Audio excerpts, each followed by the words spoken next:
As we've talked in depth this month about the hospice experience, when you can call for help, what services they provide, well, most of these happen in a home setting. But end-of-life care in the home is not always possible, and it's not always desired by the patient and their family. And that's when a facility like Wexner Heritage Village's Zussman Hospice can fill the void. Here to talk more about their services, Dr. Lena Winkler, the Associate Medical Director at Zussman Hospice, and Gerald Rosen, the Geriatric Care Manager at Wexner Heritage Village. It's a pleasure to have both of you here. Thank you. And Dr., I know that we were talking about the fact that you have a facility, but also offer those same hospice care decision-making to families when they need those sorts of things from the beginning. How do you start that process? We do.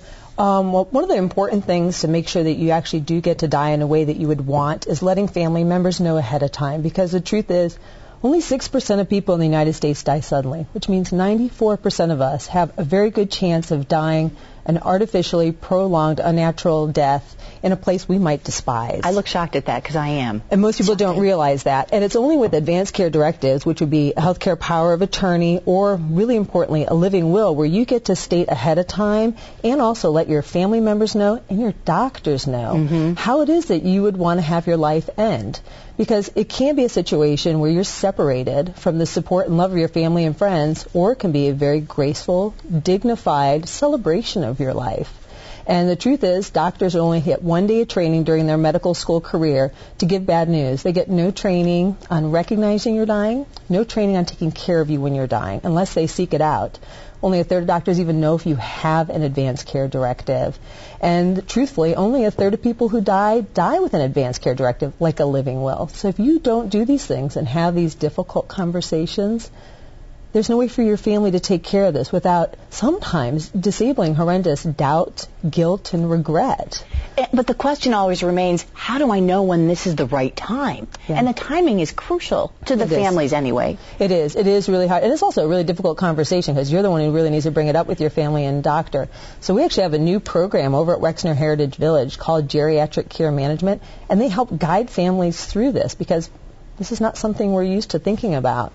And Gail, that's what you do. Exactly. So where do you start the process for these families? So we would start that process as soon as possible. So where geriatric care management is really critical and so helpful for families is navigating the whole system of healthcare for seniors. So what we do, it's like a navigation system, if you will. So we work with families and with the clients to say, where do you want to be at the end of your life? What does that look like for you?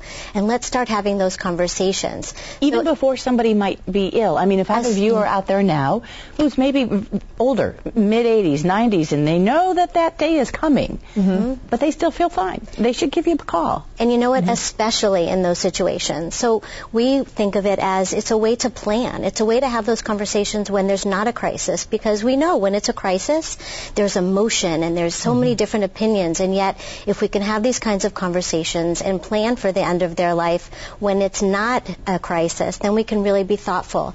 And where care managers are helpful is we're able to talk to the doctor, to negotiate with family members, and to try to help family members to see what it is that the client wants, because we are not the senior person. We love our mother, we love our father, but we have to really speak to what it is that the client wants at the end of their life. This is geriatric. This is for folks who are elderly. So, doctor, what about the patient that is younger and that is more of a shock and a challenge that this is something they have to deal with? Yeah.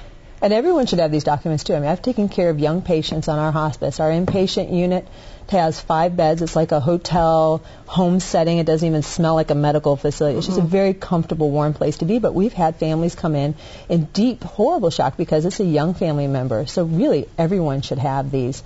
But it's also for the young people. It's for the elderly. This is a family, natural life experience to die. 100% of us die. And to be prepared for that at any time in your life can make this an okay thing. And I think that the word you used was to celebrate life. Yeah. And if families can approach it like that, with the help, though, of people like you to guide them and say, it's okay to be like this. Yeah. Absolutely. And do you think, Gail, that sometimes people need permission for that? Absolutely, absolutely.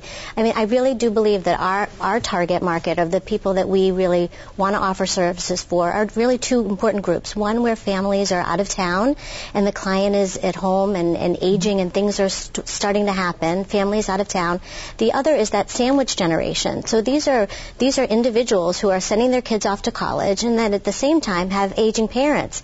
And they need someone to come in and say, let's figure this out together. Let's partner. Let me call the doctor and see if we can all agree on what the plan's going to be. Wow, that's great advice, Gail. And also, Doctor, great advice from you as well. We've had information on our screen, so hopefully families out there who do need this know where to call. Yes. Thank you. We hope so. Thank you very much.